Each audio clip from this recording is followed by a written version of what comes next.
Address इधर करें माननीय सदस्य। हाँ जी, सॉरी। इस्लाम में भी लिखा गया है, कुरान में,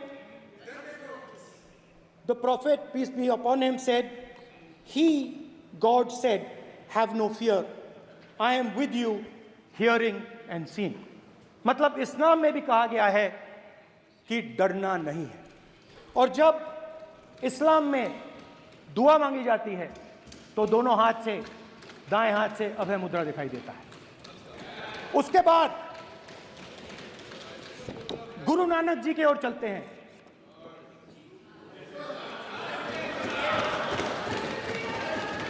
वाहेगुरु जी की फतेह, वाहेगुरु जी का खालसा।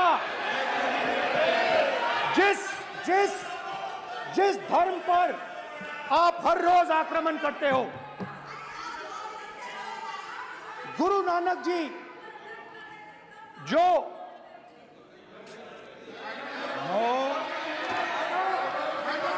प्लीज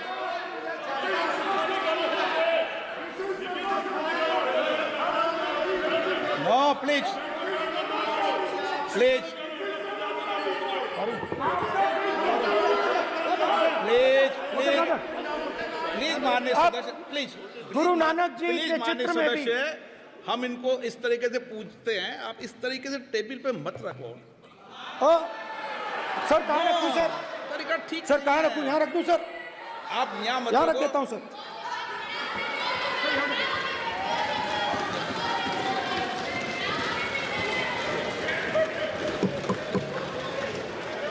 सर गुरु नानक जी के चित्र में भी आपको अभय मुद्रा दिखाई देगा। गुरु नानक जी भी कहते हैं कि डरो मत, डराओ मत।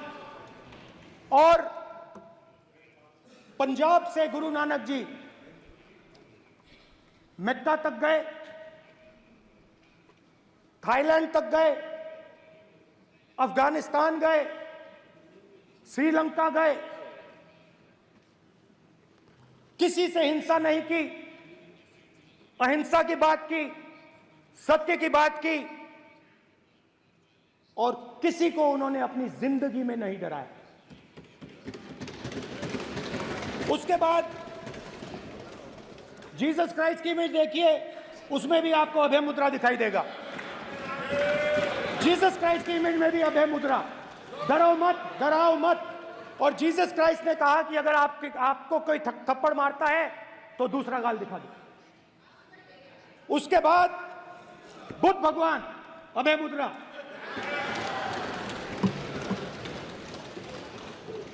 डरो मत, डराओ मत, अहिंसा। मतलब, और अंत में महावीर, डरो मत, डराओ मत, अभय मुद्रा। मतलब हिंदुस्तान के इतिहास में 3 फाउंडेशनल आइडियाज हैं। मोदी जी ने अपने भाषण में एक दिन कहा कि हिंदुस्तान ने किसी पर आक्रमण नहीं किया। उसका कारण है क्योंकि यह देश अहिंसा का देश है।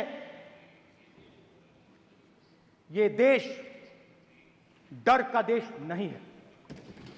तो हमारे सारे के सारे महापुरुषों ने अहिंसा की बात की, डर मिटाने की बात की।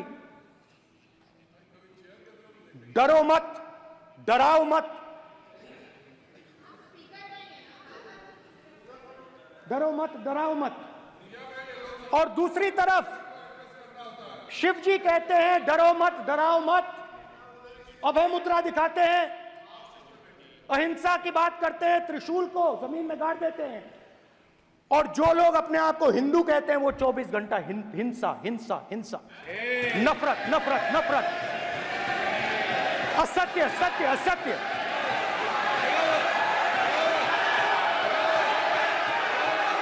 आप हिंदू हो ही नहीं।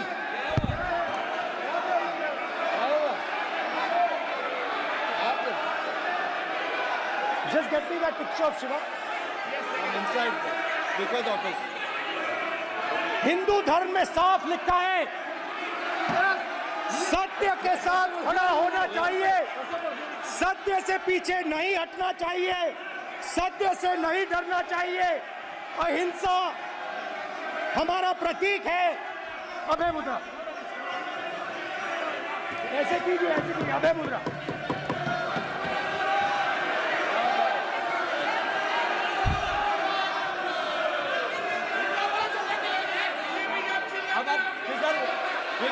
नहीं आएगा।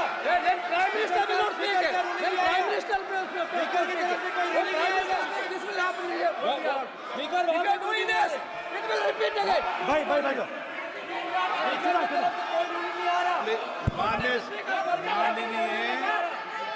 ये आप बात समझिए, आप बात समझिए। ये इसलिए चिल्ला रहे हैं क्योंकि तीर जाके दिल में लगा है, दिल में जाके तीर लगा है, इसलिए ये चिल्ला रहे हैं। नहीं तो चुप हो गए। देखिए स्पीकर साहब चुप हो गए सब।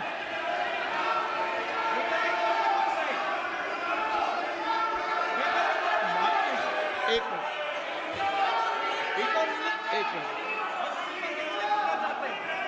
माननीय, आप प्रतिपक्ष के नेता हैं, किसी की भावनाओं को ठेस नहीं पहुंचे। सर मुझे चर्चा बोलने में दीजिए। ध्यान रखना चाहिए। ये जो ये विषय बहुत गंभीर है। पूरे हिंदू समाज को हिंसक कहना ये गंभीर विषय है। बीजेपी को आपको नहीं, नरेंद्र मोदी जी पूरा हिंदू समाज नहीं है, बीजेपी पूरा हिंदू समाज नहीं है, आरएसएस पूरा हिंदू समाज नहीं है।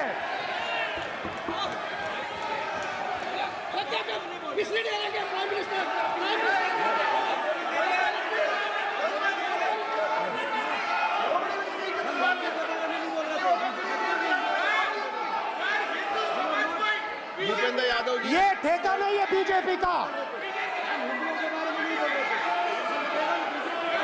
भूपेंद्र यादव जी बोलना चाहते हैं आप? ये सब हिंदू हैं यहाँ पे, ये सब हिंदू हैं। माननीय अध्यक्ष जी, प्रतिपक्ष के नेता आज पहली बार इस सदन को संबोधित कर रहे हैं। मैं दो नियम, रूल 349 और रूल 352 के संबंध में आपका ध्यान आकर्षित करना चाहता हूं। सबसे पहले तो प्रतिपक्ष के नेता को बोलने का तरीका आना चाहिए। 349 जो 12 है वो स्पष्ट रूप से कहता है शैल नॉट सिट और stand with back toward the chair. वो लगातार आपकी तरफ पीठ करके खड़े हैं, नियमों के खिलाफ है, जो उनको शोभा नहीं देता। दूसरा अध्यक्ष महोदय, नहीं तो एड्रेस करके बोलो। दूसरा अध्यक्ष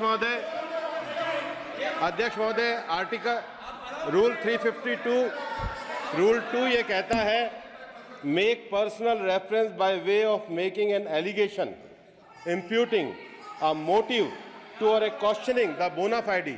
इन्होंने पूरे विपक्ष के सदस्यों पे नहीं बल्कि इससे बाहर जाकर पूरे एक हिंदू समाज के ऊपर एलिगेशन लगाया है। इनकी बोना फाइड गलत है, इनके खड़े होने का तरीका गलत है। सदस्यों में तो लगाया ही है। माननीय अध्यक्ष जी,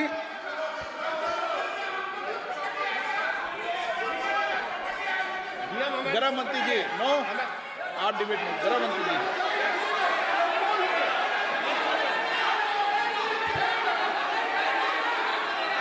माननीय अध्यक्ष जी, शोर शराबा कर इतने बड़े वाकया को छिपाया नहीं जा सकता। विपक्ष के नेताजी ने कैटेगोरिकली कहा है कि जो अपने आप को हिंदू कहते हैं वो हिंसा करते हैं। मैं फिर से रिपीट करना चाहता हूं, उनका वाक्य था जो अपने आप को हिंदू कहते हैं वो हिंसा की बात करते हैं, हिंसा करते हैं। मान्यवर, इस देश में शायद इनको मालूम नहीं है, करोड़ों लोग अपने आप को गर्व से हिंदू कहते हैं, गर्व से हिंदू कहते हैं। क्या वो सभी लोग हिंसा की बात करते हैं, हिंसा करते हैं? हिंसा की भावना को किसी धर्म के साथ जोड़ना, और ये सदन में और संवैधानिक पद पर बैठे हुए व्यक्ति ने, मैं मानता हूं मान्यवर, उन्होंने इसकी माफी मांगनी चाहिए। मान्यवर, मैं उनको एक गुजारिश भी करना चाहता हूं कि इस्लाम में अभय मुद्रा, इस पर इस्लाम के विद्वानों का मत एक बार वो ले ले। गुरु नानक साहब की अभय मुद्रा पर SGPC का मत वो ले ले। और मान्यवर, अभय की बात तो इनको करने का कोई अधिकार नहीं है। आपातकाल में पूरे देश को इन्होंने भयभीत करा है, लाखों लोगों को जेल में डाला। और आतंक, वैचारिक आतंक अगर कभी था, वैचारिक आतंक कभी था तो आपातकाल के वक्त था। और मान्यवर, दिल्ली में दिन दहाड़े हजारों सिख भाइयों का कत्लेआम उनके शासन में हुआ। आज वो भय की बात कर रहे हैं। मान्यवर, मेरा आपसे आग्रह है कि श्री राहुल गांधी, नेता प्रतिपक्ष, पहला भाषण होने के बावजूद माफी मांगनी चाहिए, न केवल सदन, पूरे देश की माफी मांगनी चाहिए।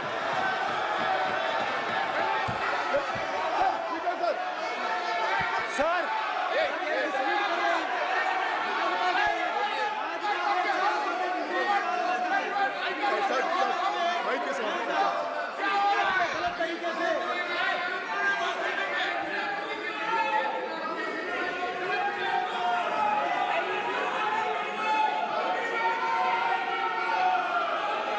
Speaker sir,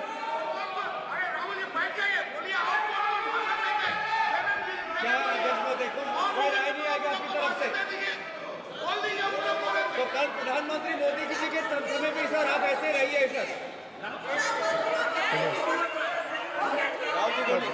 I'm not going to speak until they're quiet.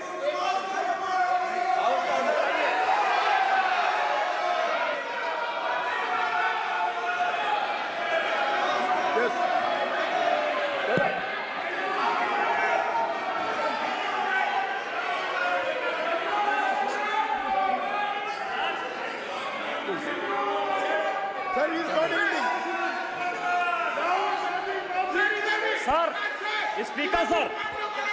Speaker sir, ये संविधान की बात कर रहे हैं सर, और इसी संविधान का आर्टिकल 25 कहता है कि किसी भी धर्म के ऊपर कोई भी व्यक्ति किसी को हिंसावादी करार नहीं दे सकता है। और इन्होंने हिंदू को हिंसावादी कहा है सर, संविधान का इन्होंने अपमान किया है, संविधान की झूठी दुहाई दी है, इनको माफी मांगनी चाहिए सर। ये आर्टिकल 25 है सर संविधान का, सर इनको माफी मांगनी चाहिए। आर्टिकल 25 जो है संविधान, और ये देश संविधान से चलता है, ये पार्लियामेंट संविधान से चलता है सर, इनको माफी मांगनी चाहिए सर। ये संविधान से ऊपर नहीं है सर, कांग्रेस संविधान से ऊपर नहीं है। आर्टिकल 25, कल्याण बनर्जी जी बताए आर्टिकल 25 क्या था? आप उनको बताइए, आप लोग का है क्या? पार्लियामेंट का आप लोग का है, आप लोग का जमींदारी है क्या? क्या समझते हो? पार्लियामेंट का आप लोग का जमींदारी है क्या? जमींदारी बिठा दी।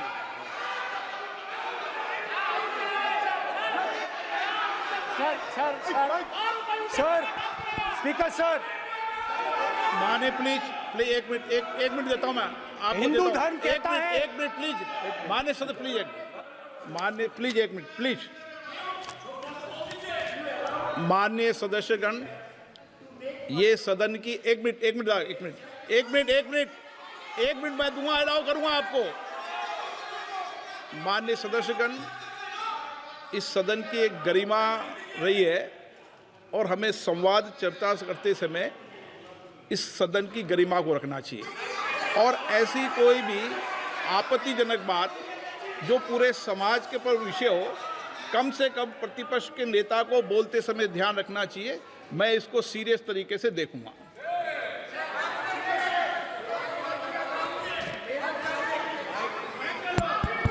सर, अगर आप हिंदू धर्म के जो महापुरुष हैं, महापुरुष छोड़िए, अगर आप शिव जी को देखें तो क्या हो रहा है सर?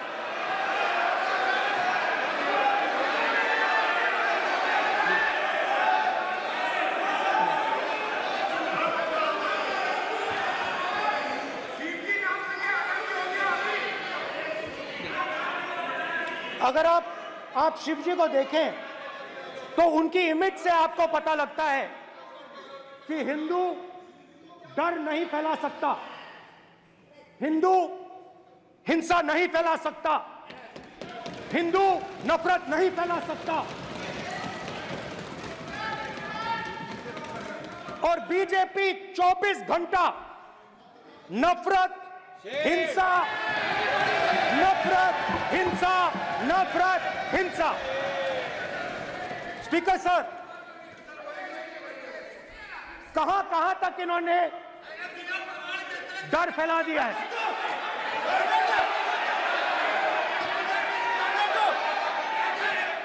प्लीज सर, कहां तक इन लोगों ने डर फैला दिया? मैं आपको अयोध्या से शुरू करता हूं। सर नमस्कार, अयोध्या ने आपको मैसेज भेजा। अयोध्या ने राम भगवान, मेरा व्यवस्था का सवाल है।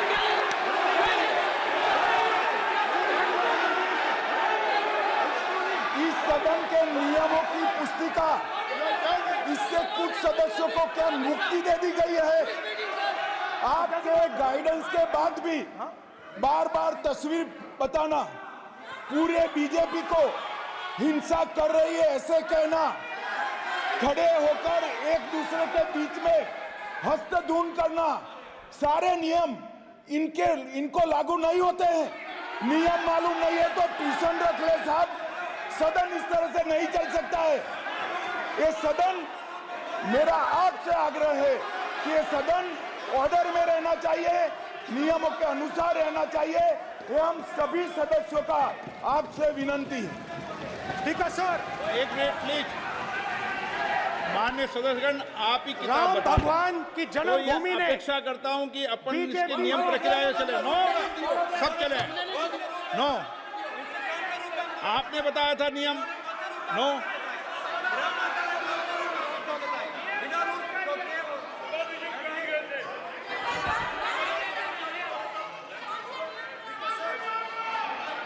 माइक दीजिए सर। हाँ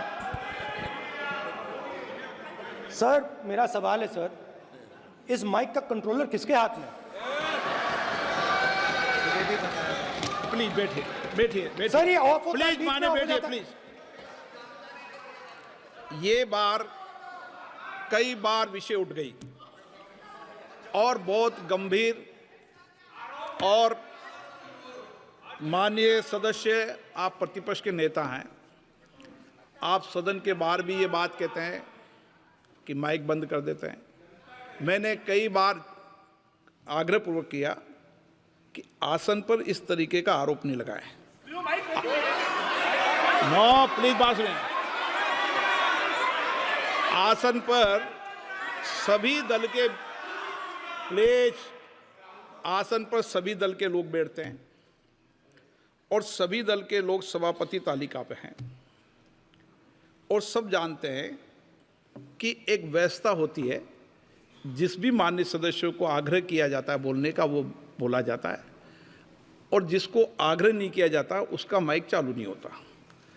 आप बोलने के लिए खड़े, आपका माइक कभी बंद नहीं हुआ, कभी बंद नहीं हुआ। आप अगर आसन में जो भी विराज रहे हैं वो अगर आपका नाम नहीं पुकारते हैं तब माइक चालू नहीं होता। ये व्यवस्था हमेशा इस सदन की रही है, पुराने में भी और नए में भी। कभी आसन पे व्यक्ति पर माइक का कंट्रोल नहीं होता। दूसरा, माननीय प्रतिपक्ष के आप नेता हैं और आपसे ये अपेक्षा की जाती है कि आप लोकसभा की प्रक्रिया काल संचार नियम का पालन करें, संविधान की जो व्यवस्थाएं दे रखी है उसकी पालन करें और सदन में बोलते समय किसी भी धर्म को के ऊपर ऐसा आक्षेप नहीं करें जिससे पूरे देश के अंदर विषय पैदा हो। यह आपसे अपेक्षा की जाती है। सर, मैं बिल्कुल आपकी रिस्पेक्ट करता हूं स्पीकर सर, मगर मेरे भाषण के बीच में सच्चाई ये है कि माइक ऑफ हो जाता है। मैं क्या करूं, हो जाता है वो। अब आपने देखा मैंने अयोध्या शब्द यूज किया और माइक ऑफ हो गया। नो, अरे ये प्रधानमंत्री मोदी जी के टाइम में आधा आधा कह आएगा क्या? तो अयोध्या ने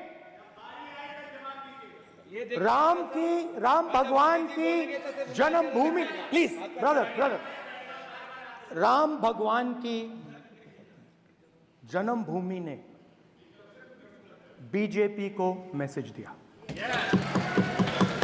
और ये आपके सामने मैसेज बैठे हुए हैं। मैंने इनसे पूछा, कल कॉफी पी, इनसे मैंने पूछा कि बताइए ये हुआ क्या। बीजेपी ने राम मंदिर का इनॉग्रेशन किया,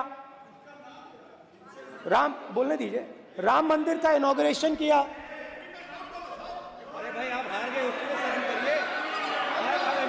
नाम बोलने की कोई जरूरत नहीं है, मैं भाषण दे रहा हूं, आप नहीं दे रहे हो।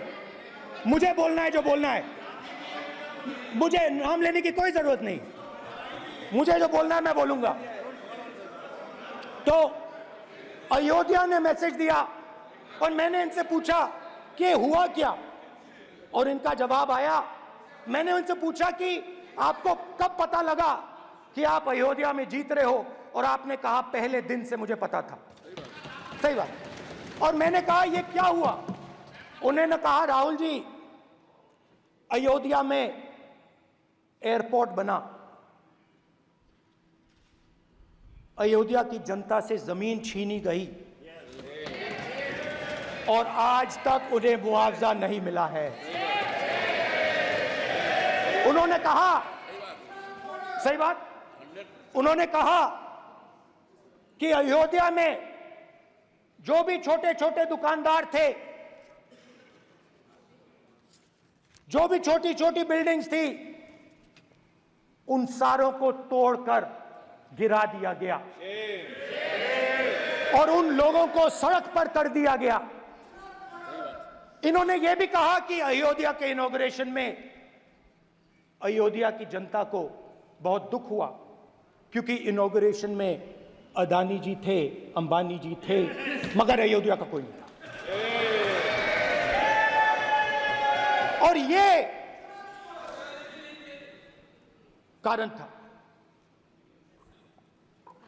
था कि अयोध्या की जनता में, उनके दिल में नरेंद्र मोदी जी ने भय डाल दिया। उनकी जमीन ले ली, उनके घर गिरा दिए और फिर अयोध्या के गरीब लोगों को, किसानों को, मजदूरों को मंदिर के इनॉग्रेशन तक नहीं जाने दिया। मंदिर के इनॉग्रेशन छोड़ो, उसके बाहर भी नहीं जाने दिया। और इसीलिए अयोध्या की जनता ने सही मैसेज भेजा। अच्छा, इन्होंने मुझे एक और बात बोली, 3 बार इन्होंने कहा कि 3 बार नरेंद्र मोदी ने टेस्ट किया, 2 बार क्या मैं अयोध्या से लड़ जाऊं, और सर्वेयर्स ने कहा अयोध्या में मत लड़ जाना।